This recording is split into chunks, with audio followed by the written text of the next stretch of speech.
میں آپ کو ذرا اس جو انسانوں میں سے انسان دشمنی کا جن کا سب سے بڑا رول ہے، میں ان کی 2000 سالہ تاریخ کا آپ کے سامنے نقشہ رکھنا چاہتا ہوں۔ ان 1400 سال کا تو میں نے صرف 4 آپ کو پوائنٹس بتائے۔ موسیٰ سے عیسیٰ تک 1400 برس علیہ الصلوۃ والسلام، 2 مرتبہ عروج، 2 مرتبہ زوال، اشیریوں کے ہاتھوں پٹوائی، بابلیوں کے ہاتھوں پٹانا، گریکس کے ہاتھوں مرمت، رومنس کے ہاتھوں مرمت۔ یہ جو 2000 سال ہیں، کیونکہ اب تو ظاہر بات ہے 21ویں صدی شروع ہو گئی، 20 صدیاں حضرت مسیح کو پوری ہو گئیں۔ پہلی بات نوٹ کیجئے، حضرت مسیح کی پیدائش ہے سن 1 قبل مسیح۔ یہ نقطہ آپ نے کبھی سنا ہے یا نہیں؟ جب ملینیم کا سلسلہ شروع ہوا تھا پچھلے سال، تو میں نے بیان کر دیا تھا کہ ایک عجیب حساب کے اندر انہوں نے غلطی کی ہوئی ہے۔ حضرت مسیح کی پیدائش ہوئی 25 دسمبر کو، سن انہوں نے شروع کر دیا، جو اس کے بعد جنوری آئی تو پہلا سال شروع ہو گیا۔ اگر جنوری سے پہلا سال شروع ہوا تو یہ 6 دن جو ہے تو اس کے پچھلے سال میں تھے، لہذا کہا جائے گا کہ Jesus Christ was born 1 year before Christ, BC۔ تو 1 قبل مسیح میں حضرت مسیح کی پیدائش ہوئی۔ یہ آخری اسرائیلی نبی اور رسول۔ یہودی علماء کی مخالفت، دشمنی، سولی پر چڑھوا دینا میں بیان کر چکا ہوں۔ سن 33 عیسوی میں، جبکہ حضرت مسیح کی عمر 33 برس تھی، اللہ تعالیٰ نے انہیں زندہ آسمان پر اٹھا لیا، لیکن یہودیوں نے اپنے خیال کے مطابق انہیں سولی پر چڑھوا دیا، ان کی موت واقع ہو گئی۔ اگرچہ اس کے بعد یہ اختلاف ہے ان میں، یہودی کہتے ہیں وہ سولی پر چڑھ گیا، ختم ہوا، مر گیا۔ عیسائی کہتے ہیں نہیں، انتقال ہوا ہے مسیح کا صلیب پر، لیکن پھر وہ دوبارہ زندہ ہو گئے ہیں۔ ان کی لاش ایک غار میں رکھ دی گئی تھی، وہاں ریزریکشن ہو گیا، ان کا باعث بعد الموت وہیں ہو گیا، اور پھر انہیں اللہ نے زندہ آسمان پر اٹھا لیا۔ تو ہمارے اور عیسائیوں کے درمیان نوٹ کر لیجئے، یہ چیز مشترک ہے کہ حضرت مسیح آسمان پر زندہ اٹھائے گئے۔ فرق کیا ہے؟ وہ سمجھتے ہیں کہ سولی دیے گئے، سولی پر مرے، پھر زندہ ہوئے، پھر گئے۔ ہم سمجھتے ہیں کہ نہیں، وما صلبوہ وما قتلوہ، انہوں نے نہ صلیب دے سکے انہیں اور نہ انہیں قتل کر سکے، بل رفع اللہ الیہ، اللہ نے اٹھا لیا۔ پھر ہمارا اور یہ اس کا عیسائیوں کا ایک اور اتفاق ہے، سیکنڈ کمنگ آف جیسس، حضرت مسیح دوبارہ آئیں گے۔ یہ عیسائیوں کا بھی عقیدہ ہے اور ہمارا بھی۔ بہرحال تو جیسا کہ میں نے عرض کیا کہ اس وقت یہ عذاب استیصال، عذاب اکبر کے مستحق ہو چکے تھے، لیکن اللہ نے ان کی مدت دراز کی ہے۔ لیکن ان پر دنیاوی عذاب کا ایک کوڑا جو ہے اللہ تعالیٰ کی طرف سے اسی وقت برسا، دنیاوی عذاب دنیا میں رہتے ہوئے، ختم نہیں کیا۔ 37 برس بعد، حضرت مسیح کے رفع سماوی کے 37 برس بعد، سن 70 میں یہودیوں نے بغاوت کی رومیوں کے خلاف۔ رومی ٹائٹس جنرل تھا ایک، اس نے پھر جو حملہ کیا ہے، 1,33,000 یہودی ایک دن میں قتل کیا یروشلم میں، اور ہیکل سلیمانی گرا دیا۔ وہ ہیکل پہلے بھی گرا تھا، پہلے 1400 سال کے دوران میں بھی نبوکڈنیزر نے گرایا تھا، لیکن پھر اس کے 150 سال بعد انہوں نے دوبارہ بنا لیا تھا، اس لیے وہ اسے سیکنڈ ٹیمپل کہتے ہیں۔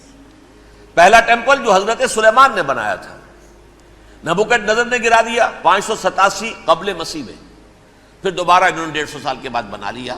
وہ اس تاریخ کا حصہ ہے، میں نے جس کے بارے میں آپ کو تفصیل نہیں بتائی۔ اس میں یہ ہوا سن 70 میں وہ گرا دیا گیا، وہ آج تک گرا پڑا ہوا ہے۔ نمبر 2، یہ کہہ دیا گیا کہ یہودیوں اس ارض فلسطین سے نکل جاؤ، تم یہاں نہیں رہ سکتے اب۔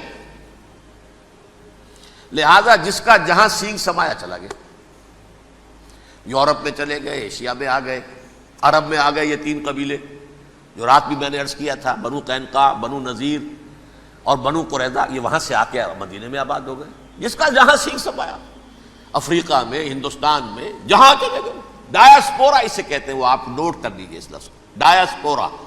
ہمارا دور انتشار، جبکہ ہمیں ہماری اصل سرزمین تو فلسطین ہے، حضرت ابراہیم کا مسکن، حضرت اسحاق حضرت یعقوب کا مسکن فلسطین، یہ ہے ہماری اصل جاگیر، یہ تو ہماری جدی پشتی جاگیر ہے، لیکن یہاں سے نکال دیے گئے سن 70 عیسوی میں، اور وہاں سے لے کے 1917 تک ان کا ڈایاسپورا جاری رہا۔ یہ دور انتشار ہے۔ اس دور انتشار کے اب چند حصے ہیں جس کو میں چاہتا ہوں کہ آپ علیحدہ علیحدہ سمجھ لیں۔ دور انتشار کا جو پہلا جو ہے تقریباً 300 برس، رومی حکمران تھے، وہ یہودیوں کے بھی دشمن تھے اور عیسائیوں کے بھی دشمن تھے، عیسائی اور یہودی ایک دوسرے کے بھی دشمن تھے، لیکن رومی سمجھتے تھے کہ یہ ایک ہی تھیلی کے چٹے بٹے ہیں۔ رومیوں کے نزدیک عیسائی بھی یہودیوں ہی کا ایک فرقہ تھے، کوئی علیحدہ مذہب تو تھا ہی نہیں،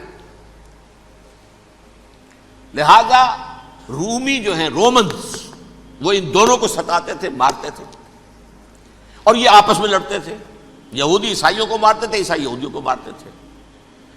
یہ ہے 300 برس تک کی تاریخ۔ سن 300 عیسوی میں کیا ہوا؟ ایک معجزہ ہو گیا۔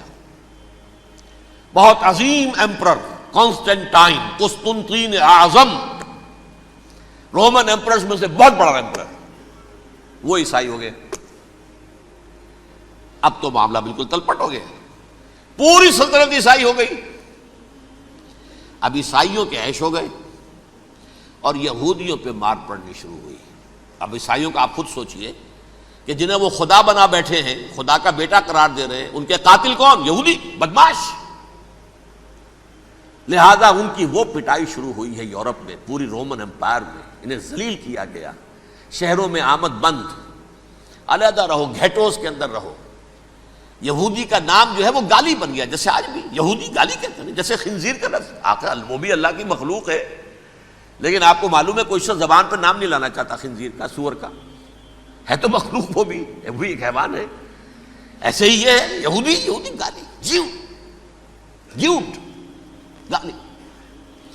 لہذا ایک طرف تو ان دونوں کے درمیان دشمنی، جس کو قرآن کہتا ہے وَأَغْرَيْنَا بَيْنَهُمُ الْعَدَاوَةَ وَالْبَغْضَاءَ، ہم نے ان کے مابین دشمنی جو ہے پیدا کر دی۔ اور جب یہ پوری سلطنت عیسائی ہو گئی تو قافیہ تنگ ہو گیا یہودیوں کا۔ اب آئیے 571 عیسوی، یعنی جب کہ ڈایاسپورا کو کتنا عرصہ ہو چکا تھا؟ 500 برس۔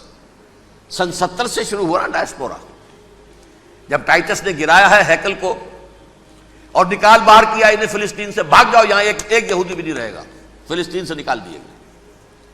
اس کے پورے 500 برس بعد سن 571 عیسوی میں حضور کی پیدائش ہوئی، ولادت باسعادت محمد الرسول اللہ صلی اللہ علیہ وسلم۔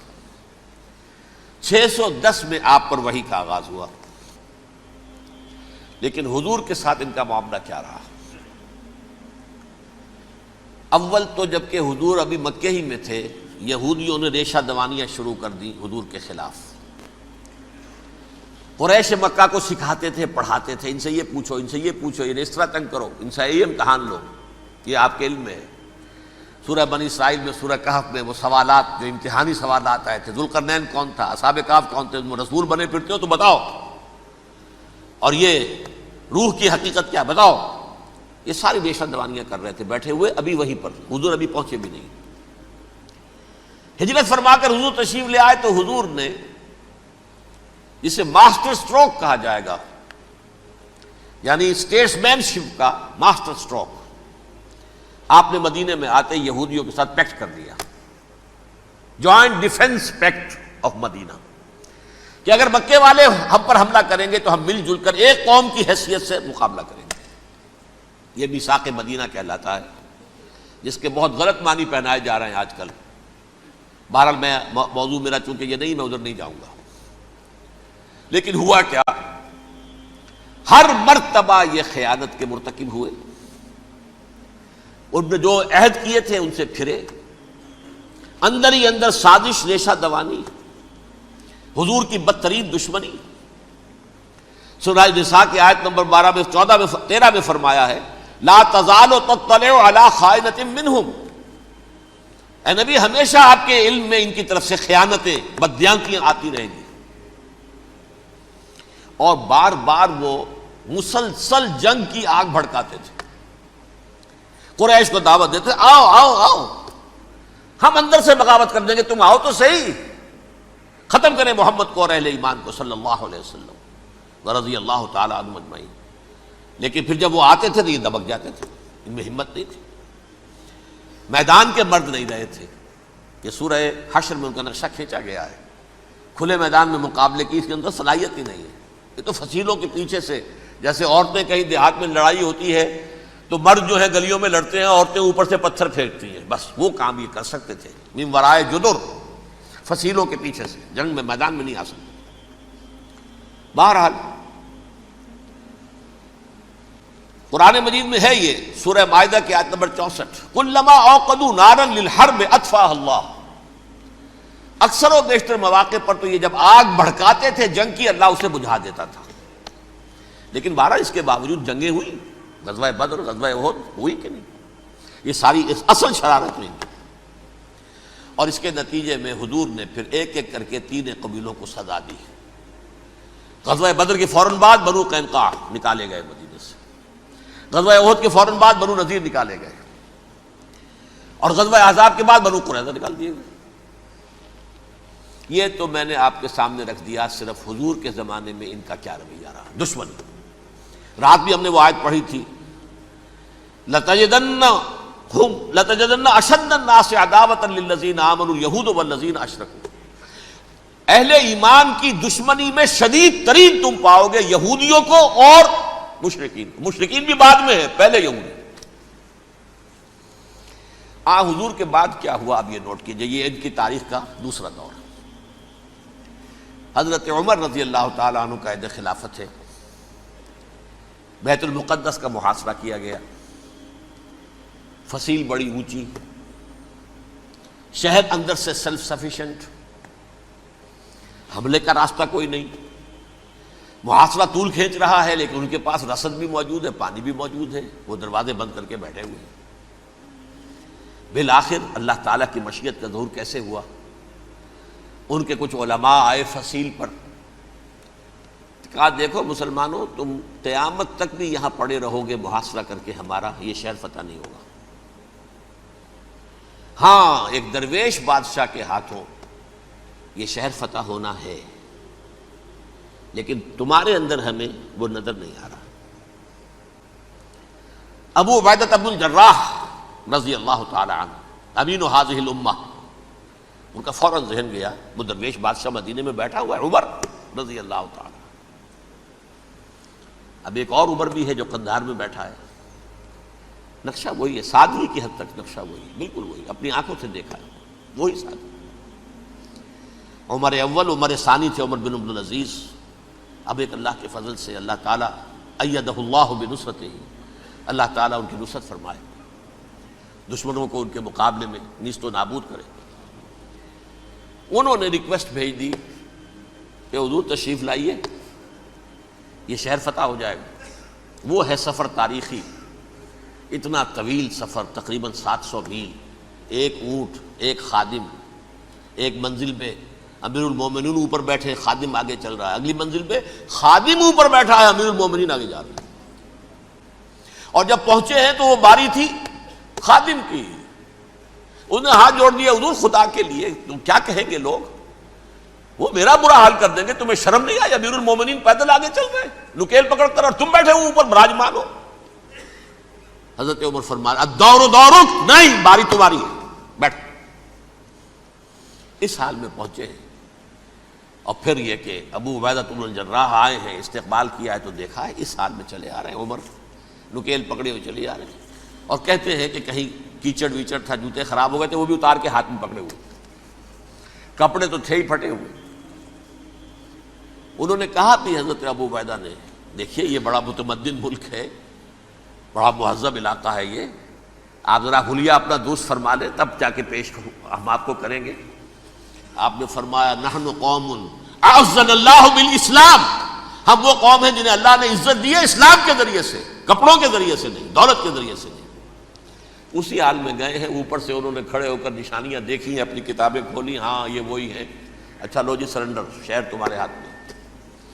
خون کا ایک قطرہ نہیں بہا اور بیت المقدس فتح ہو گیا۔ لیکن اس وقت حضرت عمر نے ایک نرمی یہ کی کہ یہودیوں کے لیے بھی اسے اوپن سٹی قرار دے دیا۔ یہ احسان عظیم حضرت عمر کا، اس سے پہلے یہودی آ ہی نہیں سکتا تھا، داخل ہی نہیں ہو سکتا تھا، وہاں وہ آ کر وزٹ نہیں کر سکتا تھا، زیارت نہیں کر سکتا تھا اپنے مقدس مقامات کی۔ حضرت عمر نے یوں سمجھیے کہ تقریباً 550 برس کے بعد ان کے لیے راستہ کھولا ہے کہ ہاں تم آ سکتے ہو، زیارت کر سکتے ہو۔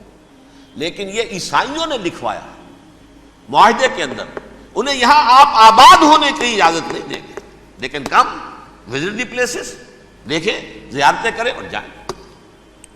یہ معاہدہ حضرت عمر کا ہے رضی اللہ تعالیٰ، جو پھر خلافت راشدہ کے بعد بنو امیہ نے بھی اس کو آنر کیا، بنو عباس نے کیا۔ پھر جو ہمارے یہ ترکوں میں اندر خلافت آئی تو ترک خلفاء نے بھی اس معاہدے کی پوری پابندی کی۔ فلسطین میں آ سکتے ہیں یہودی صرف زائرین کی حیثیت سے، وہاں آباد نہیں ہو سکتے۔ اب آئیے اگلا دور آیا حضرت عثمان کا دور خلافت۔ یہ ہے وہ وقت کہ اب یہود نے امت مسلمہ کی پیٹھ میں چھرا گھونپا۔ وہ کیسے؟ ایک یہودی عبداللہ ابن سبا اسلام کا لبادہ اوڑھ کر آ گیا، معاشرے کا جائزہ لے لیا، ان میں بنو ہاشم اور بنو امیہ میں جو پرانی کشاکش تھی اس کے کچھ نہ کچھ جراثیم باقی ہیں، اگر ان کو ذرا بھڑکا دے تو مسلمانوں میں انتشار پیدا ہو جائے۔ کہا یہ عثمان کون ہے؟ یہ تو بنو امیہ میں سے ہے، یہ حق تو بنو ہاشم کا ہے، خلافت ان کے پاس ہونی چاہیے، محمد کے تو رشتہ دار وہ ہے صلی اللہ علیہ وسلم۔ عوام الناس کے اندر بات پھیلنی شروع ہوئی۔ پھر ایک بڑی سازش کے انداز میں حضرت عثمان کے خلاف پروپیگنڈا، حضرت عثمان کے جو عاملین تھے، گورنر تھے، ان کے خلاف پروپیگنڈا، اور ایسی ہوشیاری کرتے تھے کہ کوفے میں کوفے کے حاکم کے خلاف کچھ نہیں کہنا، اجی مصر میں یہ ہو رہا ہے، اجی شام میں یہ ہو رہا ہے، اجی یہ جو عثمان ہے وہ یہ کر رہا ہے، یہ ظلم ہو رہا ہے، یہ لوٹ مار ہو رہی ہے، یہ خیانتیں ہو رہی ہیں۔ اب نہ تو اس زمانے میں مینز آف کمیونیکیشن، کیسے تصدیق کریں؟ افواہیں تو آپ آج کراچی کے اندر شروع ہو جائے تو پتہ نہیں چل سکتا کسی کو کہ کیا اس میں صداقت ہے کیا جھوٹ ہے، اور بری بات جو ہے فطرت انسانی کی کمزوری ہے وہ فوراً قبول کرتا ہے، کسی کے بارے میں اچھی بات ماننے کو تیار نہیں ہوتا لیکن بری بات تو فوراً تیار۔ بہرحال یہ فتنہ انہوں نے اٹھایا، حضرت علی کی الوہیت کا فتنہ اٹھایا، حضرت عثمان کے خلاف الفتنۃ الکبریٰ برپا کیا، حضرت عثمان شہید ہوئے۔ اس کے بعد 5 برس تک مسلمان ایک دوسرے کی گردنیں کاٹتے رہے، باہمی خانہ جنگی ہوئی، امت کو وہ زخم لگایا ہے جو آج تک جس سے خون رس رہا ہے۔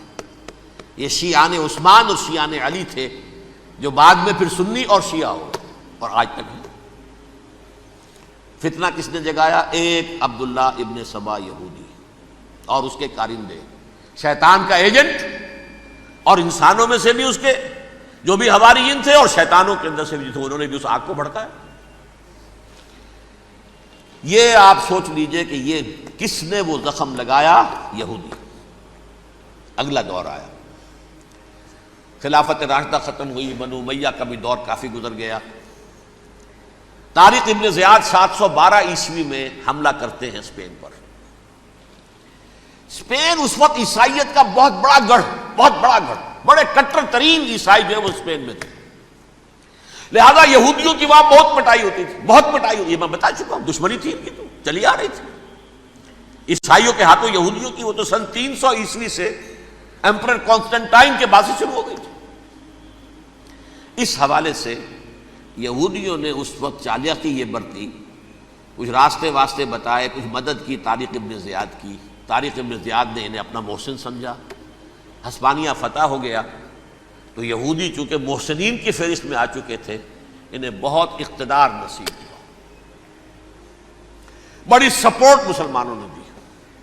ان کے بڑے بڑے علماء جو ہیں اسی دور کے اندر پیدا ہوئے، بڑے بڑے تھنکرز ان کے اسی دور میں پیدا ہوئے۔ بن گوریون جو کہ ایک وزیر اعظم تھا اسرائیل کا، اس نے یہ لکھا ہے اپنی کتاب میں، Muslim Spain was the golden era of our diaspora. وہ ڈائسپورا جو 70 عیسوی سے شروع ہوا تھا اور 1917 عیسوی تک جاری رہا ہے، اس میں سے گولڈن ایرا ہمارا جو تھا وہ مسلم اسپین تھا. ہسپانیہ میں بیٹھ کر ہم نے عیش کیے. لیکن وہاں سے انہوں نے اور جو کچھ کیا، یہ تو داستان کے بہت سے گوشے ہیں، لیکن میں جس اسٹریٹ لائن میں چل رہا ہوں اس کے اعتبار سے ایک بات سمجھ لیجیے. وہاں بیٹھ کر انہوں نے اب عیسائیت کی پیٹھ میں چھرا گھونپا، پروٹیسٹنٹ مذہب پیدا کیا، تقسیم کر دیا. جیسے شیعہ سنی کی تقسیم، عبداللہ ابن سبا، رومن کیتھولک اور پروٹیسٹنٹ کی تقسیم، یہودی علماء. ہوتا کیا تھا؟ ہسپانیہ کی یونیورسٹیاں ہیں، کارڈووا میں ہے، ٹولیڈو میں ہے، گریناڈا میں ہے، غرناطہ، قرطبہ، تولیتلا، اور وہاں آتے تھے لوگ. فرانس سے چلے آ رہے ہیں نوجوان پڑھنے کے لیے، جرمنی سے چلے آ رہے ہیں، اٹلی سے چلے آ رہے ہیں. 3 ہی ملک قریب ترین پڑھتے ہیں سینٹرل جو یورپ کے ہیں. یہاں پر جو ہے وہ اسلام جو نور پھیلا رہا تھا اس سے بھی مستفیض ہوئے. جہالت کے جو ہے پردے ان کے وہ چھٹے. اس کے ساتھ ہی وہ یہودی وہاں ان کے اندر جو جراثیم داخل کر رہے تھے، وہ اس عیسائیت کے خلاف بغاوت، جو اس وقت دنیا میں عیسائیت اس وقت تھی. پوپ کا راج تھا دنیا میں اس وقت. یورپ میں جو عیسائیت تھی اس میں ایک طرف بادشاہ تھے، لیکن بادشاہوں کی حیثیت وہاں پر یوں سمجھ لیجئے کٹ پتلیوں کی تھی. اصل قوت پوپ کے ہاتھ میں تھی. اور پوپ کو انہوں نے جیسے قرآن نے کہا اتخذوا احبارهم ورهبانهم اربابا من دون اللہ، چونکہ سینٹ پال نے شریعت موسوی ساقط کر دی تھی تو اب شریعت تھی ہی نہیں. پوپ کو اختیار تھا جس چیز کو چاہے حلال قرار دے دے، جس چیز کو چاہے حرام قرار دے دے. اتخذوا احبارهم ورهبانهم اربابا من دون اللہ. انہوں نے کہا صاحب یہ پوپ کس بلا کا نام ہے، یہ بھی انسان ہے. بات تو ٹھیک تھی نا، اصل حیثیت تو کتاب کی ہونی چاہیے نا، ڈیوائن بک، دی ریویلڈ اسکرپچر. لہذا اور یہ کتاب ہر شخص پڑھ سکتا ہے. کوئی پوپ کے باپ کو جو ہے کوئی اس کے لیے پروپرائٹری رائٹس تو نہیں ہے کہ صرف پوپ پڑھ سکتا ہے یا پادری پڑھ سکتے ہیں. ہم بھی پڑھ سکتے ہیں، ہم بھی سمجھ سکتے ہیں. یہ باتیں تھی کہ جن کو بڑھا چڑھا کر بیان کر کے اور پوپ کا اقتدار ختم کرا دیا اور توجہ مرکوز کر دی بائبل کی طرف. اب بائبل میں بڑا حصہ تو اولڈ ٹیسٹامنٹ کا ہے. نتیجہ کیا ہوا؟ یہود کی عظمت پروٹیسٹنٹس کے نزدیک مسلم ہو گئی. اصل قوم تو یہ ہے. وہ دشمنی بدلی کہ نہیں بدلی؟ موسیٰ کے امتی یہ ہے، تورات موسیٰ کو دی گئی، ابراہیم کی نسل یہ ہے. لہذا وہ جو دشمنی تھی، جو عداوت تھی کہ ہمارے خدا کو سولی چڑھانے والے ہیں یہ بدماش، اس کا ازالہ ہوا. اس پروٹیسٹنٹ مذہب کے نتیجے میں یہ میں اب آپ کو بتاتا ہوں کہ ایک نتیجہ وہ نکلا ہے جسے برٹرنڈ رسل نے بیان کیا ہے. اس کی کتاب ہے ان پریز آف آئیڈلنس، صفحہ 108. وہ لکھتا ہے the Christians retaining the Judaic belief in special revelation added to it the Roman desire for worldwide domination and the Greek taste for metaphysical subtleties. The combination produced the most fiercely persecuting religion that the world has yet known. یہ 3 چیزیں آ کر عیسائیت میں مل گئی.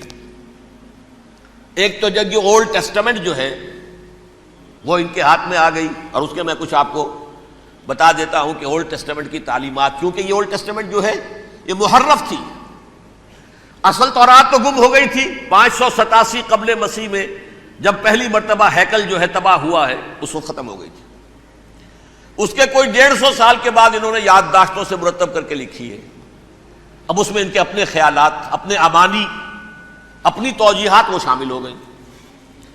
لہذا میں آپ کو حوالے دیتا ہوں اس کتاب کے اندر مظالم کی جو تعلیم دی گئی ہے، اہل کتاب نے اپنے مظالم قتل عام کے جواز کے لیے تورات میں تبدیلیاں کی اور پیغمبروں پر دہشت ناکی اور بدترین حرام کاری کے الزامات لگائے. سنیے، پہلا حوالہ ہے یہ گنتی باب 31 آیات 17-18.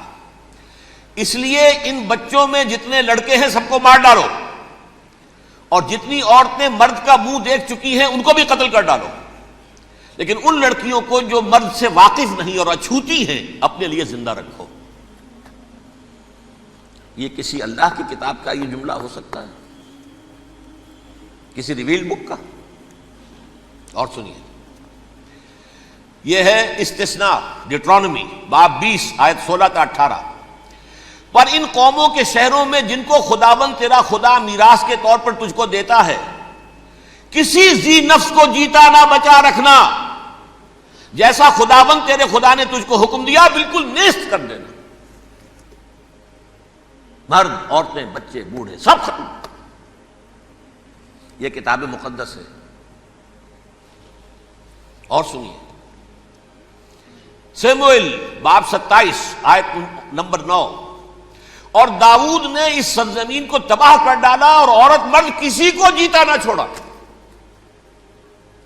نمبر 4، ان سب آباد شہروں کو ماں، عورتوں اور بچوں کے بالکل نابود کر ڈالا. کتاب استثناء باب 3 آیت 6. یہ ہے جو کہہ رہا ہے برٹرنڈ رسل، کرسچینٹی میں آ کر اب یہ تین چیزیں شامل ہو گئی. ایک تو یہ باربیرین یہ تعلیم جو ہے، اور یہ مذہب کے نام پہ تعلیم، یہ کتاب مقدس کی تعلیم. نمبر 2، رومنز کے اندر جو ایک تمنا تھی ورلڈ ڈومینیشن کی، وہ عیسائیت کے اندر آ گئی. اس لیے کہ پوری رومن امپائر جو ہے عیسائی ہو گئی، تو اسے وراثت کے اندر ورلڈ ڈومینیشن کی جو ایک تمنا تھی وہ مل گئی. اور پھر یہ کہ انہوں نے جو توہمات تھے یونانیوں کے، ان کو بھی اپنے ہاں مختلف شکلوں کے اندر جمع کر لیا. ان تین چیزوں کا the combination produced the most fiercely persecuting religion that the world has yet known. اس کے نتیجے میں دنیا میں تاریخ انسانیت کے اندر جو بدترین خونخوار ترین مذہب ہو سکتا ہے وہ شکل عیسائیت نے اختیار کی. اور اس کا مظہر عتم کیا تھا؟ نوٹ کیجئے، صلیبی جنگیں. ایک بات ٹائم ٹیبل کے اعتبار سے نوٹ کر لیجئے گا. فرسٹ ملینیم ختم ہوا، سیکنڈ شروع ہوا. ان کے 1000 سال ختم ہوئے تو 11ویں صدی میں سیکنڈ ملینیم شروع ہوا، تو پہلی صلیبی جنگیں ہوئی. لاکھوں مسلمان قتل کیے. صرف یروشلم کے اندر اتنا خون بہایا ہے کہ خود ان کے ہسٹورینز لکھتے ہیں کہ جب ان صلیبیوں نے جب گھوڑوں کے ساتھ وہ چل رہے تھے گلیوں میں، تو ان کے گھوڑوں کے گھٹنوں تک خون کی ندی بہ رہی تھی. جہاں سے گزرے ختم کرتے چلے گئے، آبادیاں کی آبادیاں ختم کر دی. اگرچہ اس کروسیڈ میں گیہوں کے ساتھ گھن بھی پسا، یہودی بھی بہت مارے گئے. یہ فرانس سے، جرمنی سے جب یہ کروسیڈرز آ رہے تھے، 3000 میل کا سفر طے کر کے آئے تھے. سوچئے تو صحیح. اربن ثانی پوپ جو تھا، آگ لگا دی تھی اس نے پورے یورپ کے اندر. شرم سے ڈوب مرو، تمہارے مقدس علاقے مسلمانوں کے ہاتھ میں. انفیڈلز، یہ کافر، یہ مرتد، یہ ملحد. مسیح جہاں پیدا ہوا، مسیح کو جہاں سولی دی گئی، وہ کہاں ہے؟ ان کے ہاتھ میں. وہ آگ لگائی ہے، 3000 میل کا فاصلہ طے کر کے یہ قومیں آئی ہے وہاں. اور جو تباہی مچائی ہے انہوں نے، تاریخ انسانی میں ایسی بربریت کی کوئی مثال. اور یہ ان کے اپنے ہسٹورینز لکھتے ہیں. شرم کے مارے ایسے محسوس ہوتا ہے جیسے ان کی گردنیں جھکی جا رہی ہوں. لکھتے ہیں